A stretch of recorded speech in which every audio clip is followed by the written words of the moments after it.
trillion debt if we already have all the resources? Why do we owe money on a planet that gives us everything?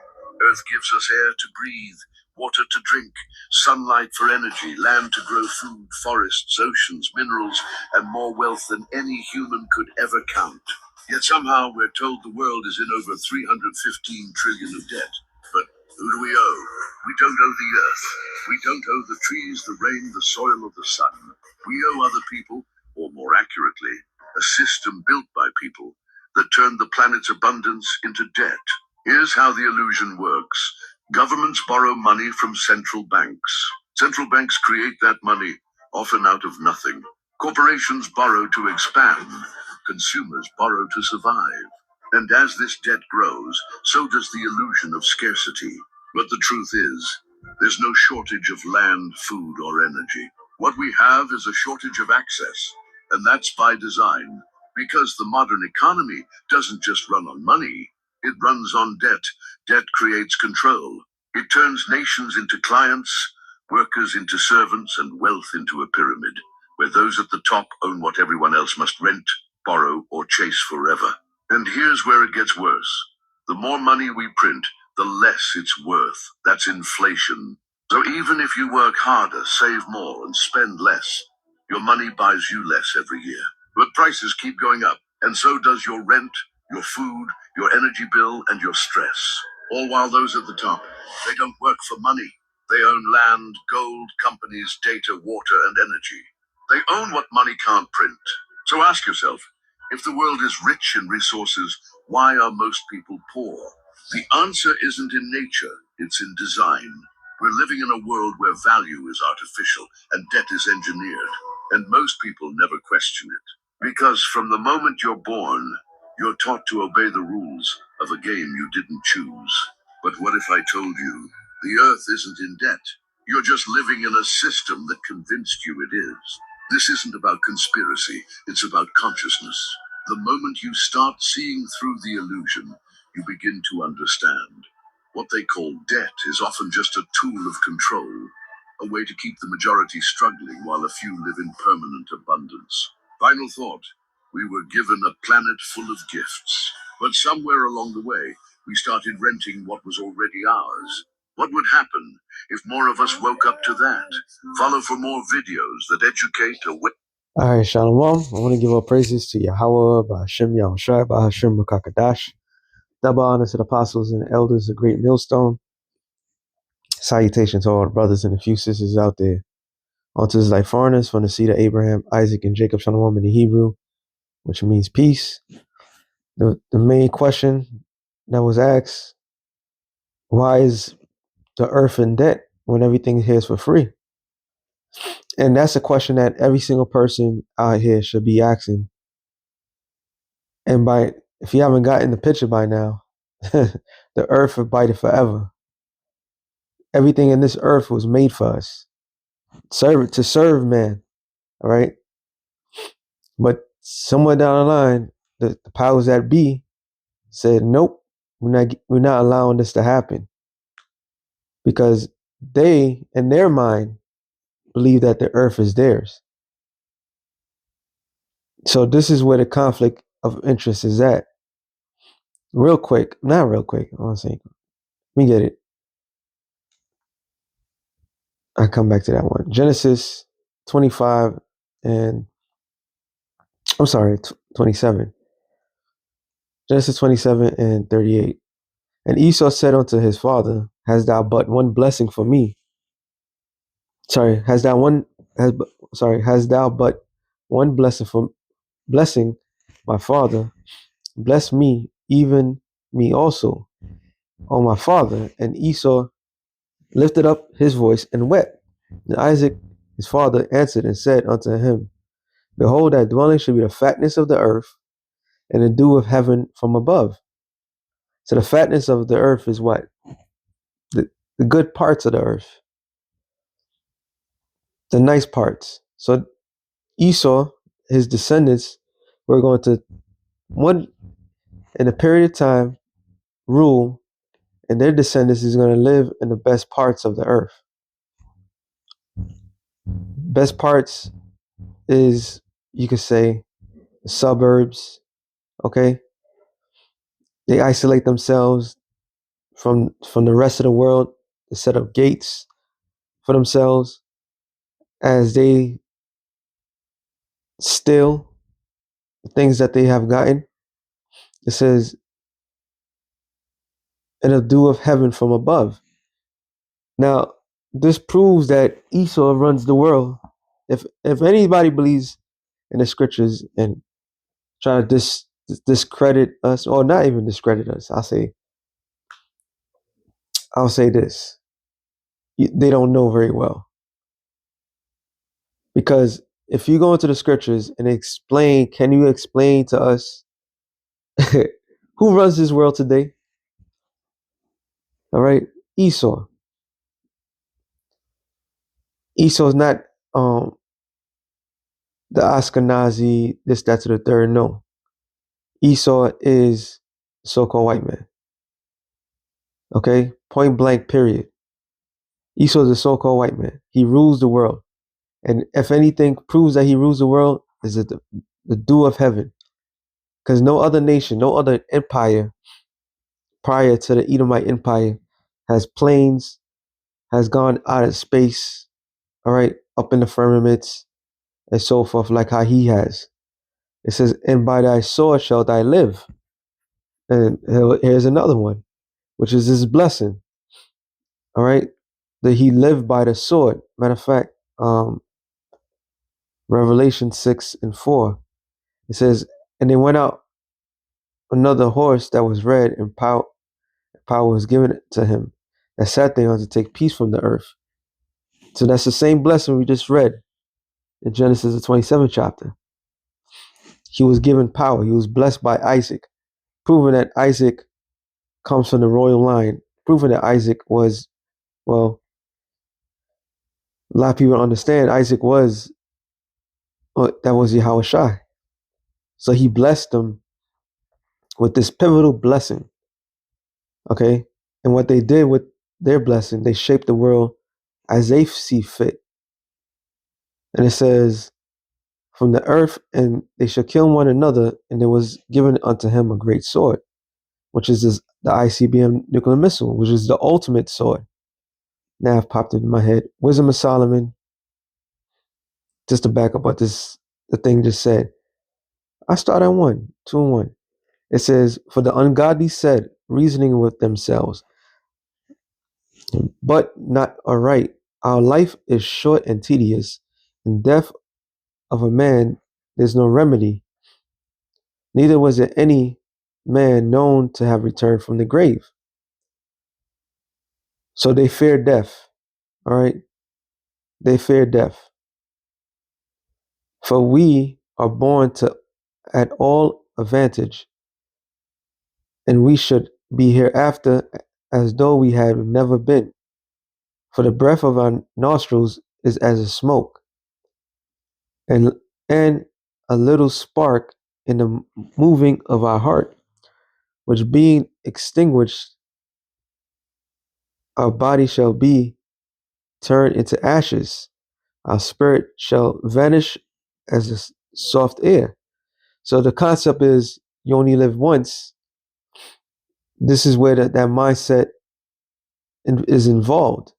What's ironic though, going back to that video, the elites know they don't live one.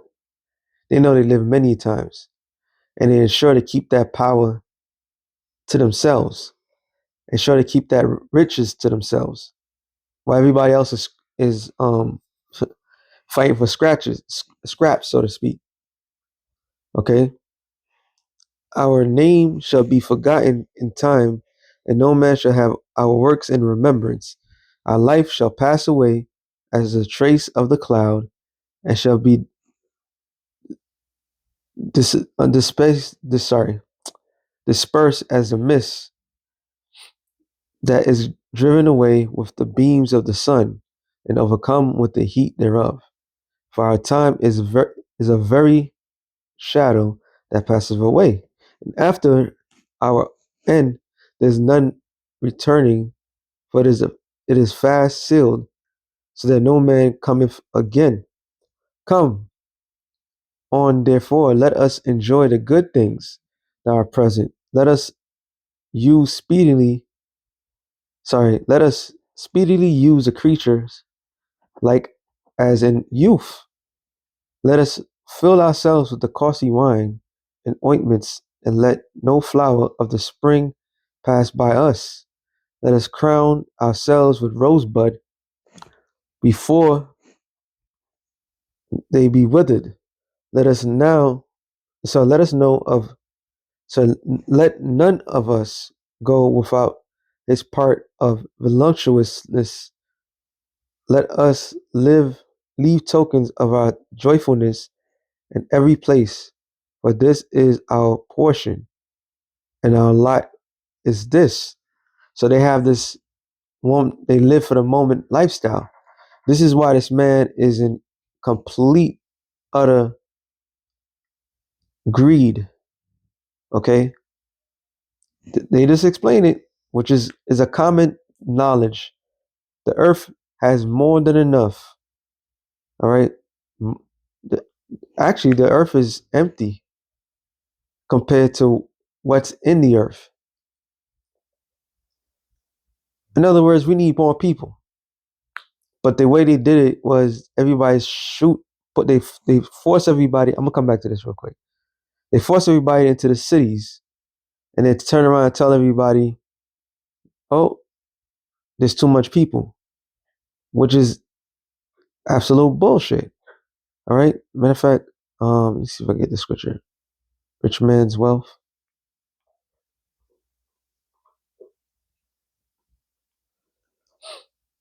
Yeah. Wow, it's two of them, huh? Proverbs 10 and 15. The rich man's wealth is his strong city. The destruction of the poor is their poverty.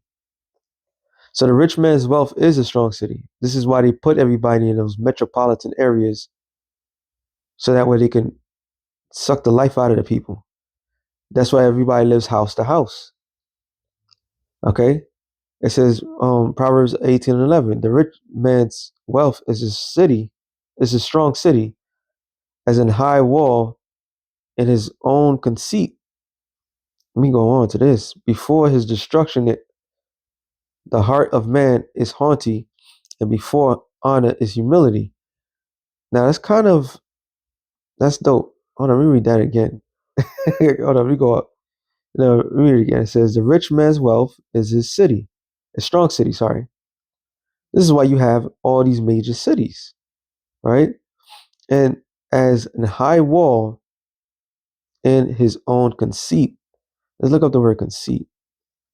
Showpiece, figure, imagination, image, idol, picture. Showpiece, cover, figure of idols, imagination, conceit. So is of their imagination. This is why I got to get this one. Proverbs 22 and 7.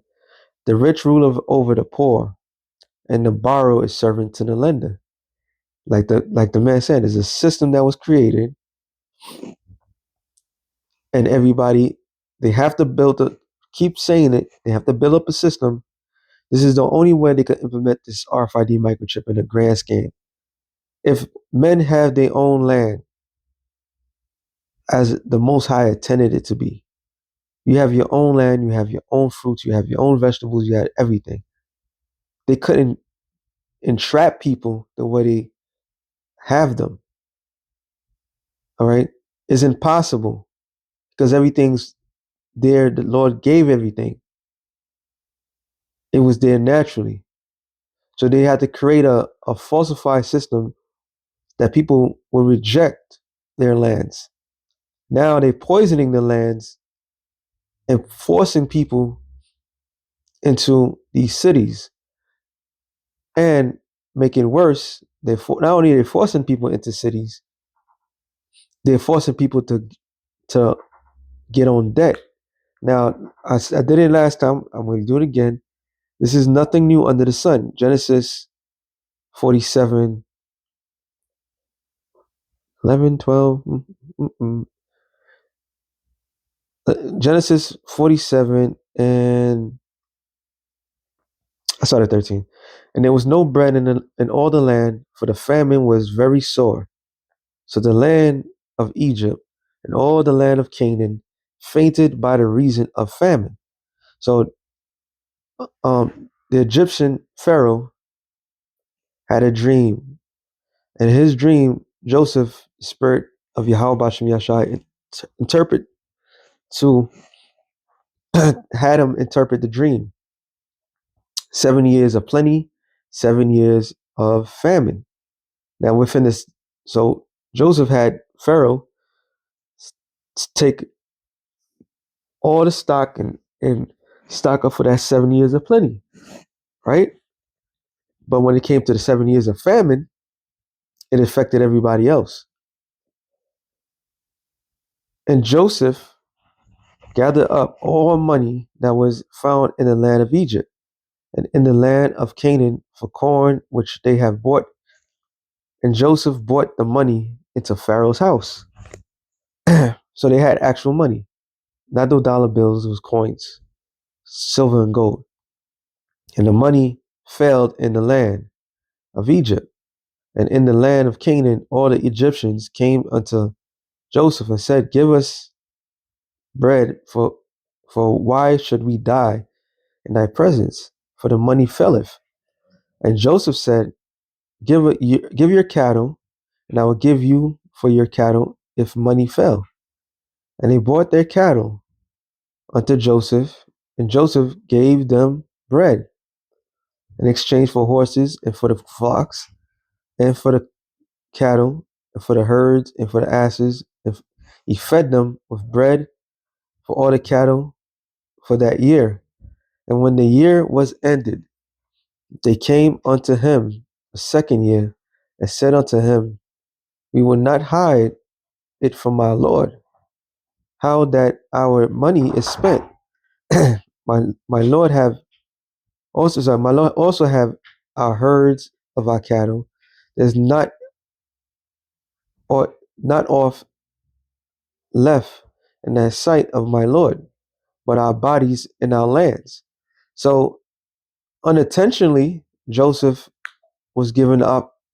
He had they gave the people gave up their bodies. In other words, they became slaves, indentured debt slaves to Joseph, all right, who was the second in command of Egypt at that time.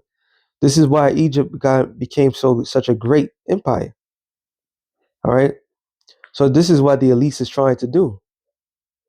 That's exactly what the elites is trying to do.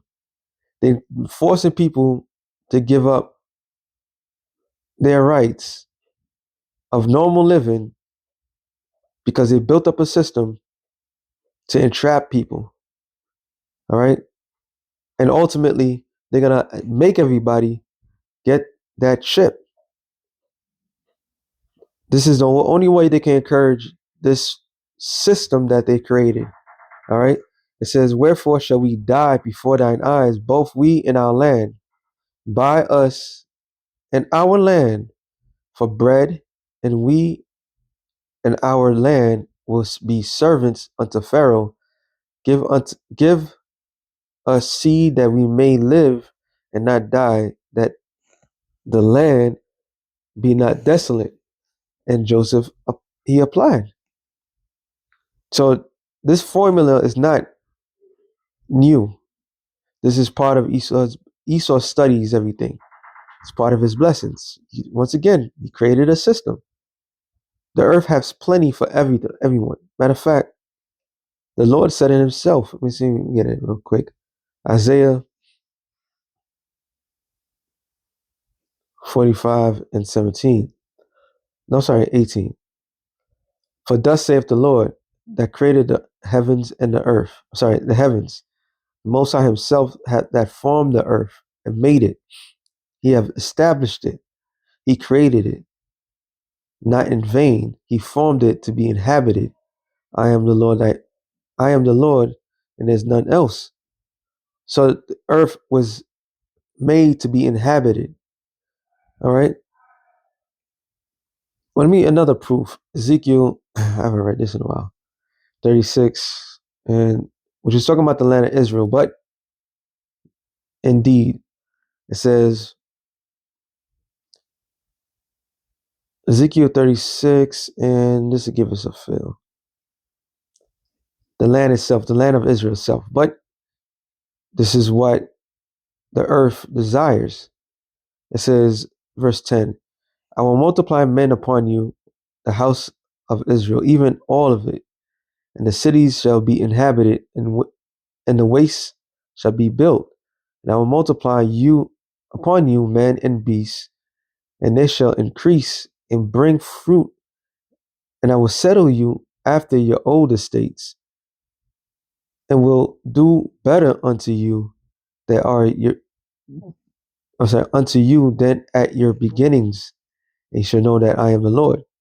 So the land of, well, she's gonna read on. Let me read on. It says, yeah, I will cause men to walk upon you, even my people Israel, and they shall possess thee, and thou shalt be their inheritance, and thou shalt no more henceforth bereave them of men. The land needs men as we need air. When the Lord created the earth, he created, matter of fact, let me go into that real quick. I gotta come back to this. Second Ezra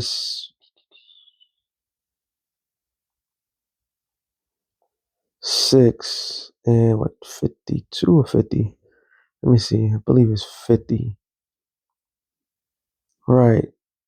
Second Ezra 52. No, Second Ezra 6 and 49.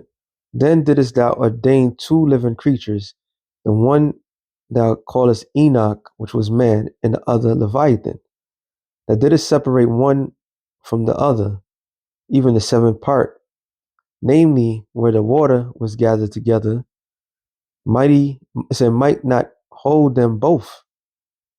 Unto Enoch thou givest one part, which was the dried up the third day, that he should dwell in the same part, when in a thousand, so a wherein are 1,000 hills. So that's the land. We was created for the land. Was created out of the land. So do you not think the creator of all things will not establish the land for us to dwell in? It was never the Lord's will to put man into one place. When you go back to Genesis, the 11th chapter, when they wanted to build the tower. And the Lord's like, no, he scattered man. And it tells you what, Deuteronomy 7 and 6, that the Lord created, no, 7, not 7, 7 and, no, Deuteronomy 32 and 8, that the Lord gave all the other nations in land according to the number of Israel. So every tribe or nation had their own land to occupy, which is plenty of land for everyone. But this man by the name of Esau has broken that. All right. Matter of fact, hold on, let me get this. Isaiah 10, and what is it? Isaiah 10 and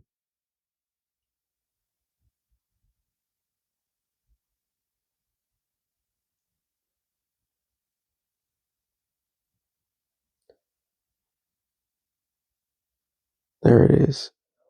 I'll start at 13. For he saith, by my strength of my hand have I done it. Talking about Esau, all right, the so-called white man. By his strength, he believed that he accomplished and took over this world, not giving credit and credence to the Most High. And by my wisdom, for I am prudent, I have removed the bounds of the people. I robbed their treasures, have put down the inhabitants like a violent man. You know what? I'm going to read this in the NLT or the NIV, what it says. That proves that what? Man had bounds. Bounds mean borders. They broke the borders of man. They broke the borders of man, took over man's resource, and made merchandise off of the free things that was created for us. But this is, but they'll tell you, oh, you're given a golden opportunity for better things. You out of your goddamn mind. NIV 13. It says, "For he says, by the strength of my hand have I done this, and by my wisdom, because I have understanding, I remove the boundaries of nations. I plunder their treasures like a mighty one, subdue their kings." So it pretty much says the same thing. So this is what Esau have done. And there's plenty of nations that invaded other nations, empires, but they never put the world in a horrible state the way it is, because it's the rulers that are in power right now, which are the elites. Now let me go back to Wisdom of Solomon. 2, when was it? 10 now? It says, "Let us oppress the poor righteous man, and let us not spare the widow, nor reverence the ancient gray hairs of the age. Let our let our strength be let our strength be the law of justice. For that which is feeble is found to be nothing worth." So now they took it to a whole nother level. He know he has a short time. He know what he has to do. This is why he has to create this system. All right. If the people really got in their minds like, yo, enough is enough, he loses. So you have to put these tricks. You have to give people a quick out. All right. I'm watching a commercial right now. You have an Edomite woman just feeding her child like a baby, right? And I'm sitting there looking at it, and I'm looking, and the spoon that she's using, which is a common fake spoon, is not a silver spoon. So that's more metal into that child's mouth. So everything that they give us is poisoning us. Everything they're doing is destroying us. Why? To oppress us, to keep us down. And the ultimate goal is to go after the righteous, which is the nation of Israel. We're the true landlords of this world. All right. And they just here for a short second. They're not giving this up. They're not giving this up without a fight. All right. They're not going to give this up. 2 Ezra 6 and 7, it says, "Then answered I and said, What shall be the parting asunder of the times, or when shall be the end of the first and the beginning of it that follows?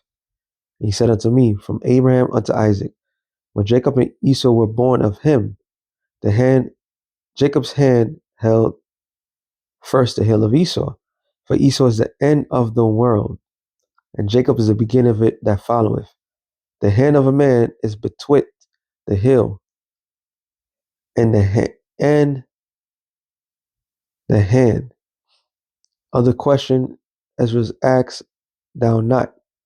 So these are the two main characters, proving that we are truly in the last moments of the last days. Because the ones that rule this world, they ruling it with an iron fist, and they will not let it go. I'm gonna end it off on this. James 5 and 1. It says, "Go now to ye rich men, weep and howl for your miseries that shall come upon you. Your riches are corrupted, and your garments are moth-eaten. Your gold and silver are cankered," which is said I believe the NLT says gangrene. All right. So the things that you have gotten from the earth, you stole it, you took it, you broke every. They talking about international law now. Before there was any boundaries, you set the boundaries, and then you break those boundaries that you set. There was always boundaries. People knew not to go certain places. There was a respect factor. You have disrespected everything, and you're doing it, especially now. in the last moment of the last days. It says, the rust of them shall be a witness against you, and shall eat your flesh as it were fire. And that was going to do it, those ICBM nuclear missiles. Yeah, you have heaped treasures together for the last days. So this is the contribution of the very rich of the society. All right. This is how they get down. This is the elites. They gathering treasures together and not sharing their treasures that they took that was not even made for them. How are you gonna make a profit out of energy, natural energy? Fire is free, but and another form of fire is what? Electricity. But they charge you for the electricity. You know, people got really, really look what this man has done. He has profited in everything that the Lord ordained that was for free. It says, "Behold, the hire of your laborers, who have reaped down your fields."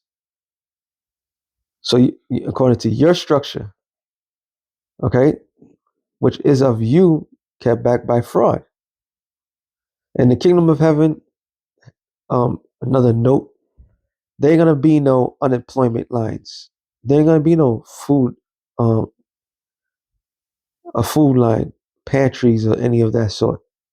Because everything is going to be, that's gonna be the least of people's worries. There's gonna be 100% employment for the other nations. 100%. There's always something to be done. All right. And it says,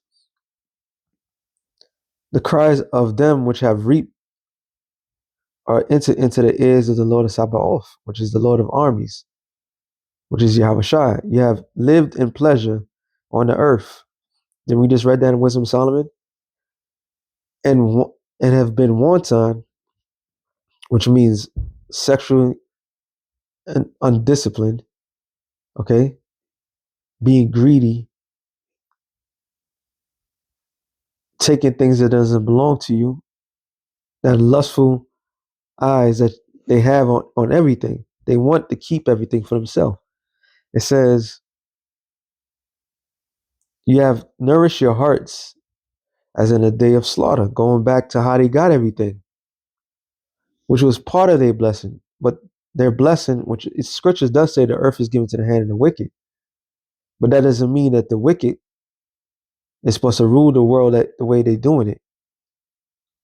This is why the Lord is taking power from this. This is why we're in a transitional period. The rulership, the power, everything is leaving these people and is going to the rightful owners who knows how to take care of what the Lord established. In the kingdom of heaven, you don't have to, these other nations are not going to have to worry about no goddamn light bill. All right? They're going to have to worry, they're not going to have to worry about air conditioning or any of that sort. They're going to have to work. They're going to be slaves, but yet they're going to be satisfied. That's why the scripture says, when the righteous are in authority, people rejoice. But when the wicked bear rule, the people mourn. Because these are greedy individuals that needs to be taken out of power. It says, you have condemned and killed the just, and he doeth not resist you. Be patient, therefore, brethren, unto the coming of the Lord. Behold, the husbandman waited for the precious fruit of the earth, and have long patience for it, until that he have received the early and the latter rain. See, Yahushua wants his world back. He wants his earth back, his Eden back. All right? That's what this is all about. So that being said, shalom to the elect of the nation of Israel. Shalom.